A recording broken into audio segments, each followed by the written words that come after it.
नेरळ येथील विमल सोपान गुले यांच्या 75व्या वाढदिवसानिमित्त पुस्तक तुला करून सामाजिक बांधिलकीचा आदर्श घालून देण्यात आला. मोहाचीवाडी येथील साईबाबा मंगल कार्यालयात झालेल्या कार्यक्रमात 50 किलोहून अधिक वजनाची पुस्तके तुला करण्यात आली.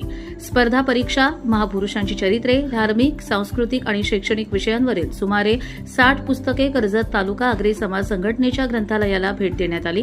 ही पुस्तके पोलीस भरती आणि स्पर्धा परीक्षांची तयारी करणाऱ्या विद्यार्थ्यांसाठी उपयुक्त ठरणार आहेत. रायगड जिल्हा परिषद शाळेचे मुख्याध्यापक दिलीप घुले आणि महाराष्ट्र जीवन प्राधिकरणाचे सहाय्यक अभियंता अशोक घुले यांनी ग्रंथालयात पुस्तक संच सुपूर्द केला. यावेळी संघटनेचे पदाधिकारी व सदस्य उपस्थित होते. घुले कुटुंबाच्या या आगळ्यावेगळ्या उपक्रमाचे सर्व स्तरांतून कौतुक होत आहे. कर्जत लाईव्हसाठी महेश भगत, नेरळ.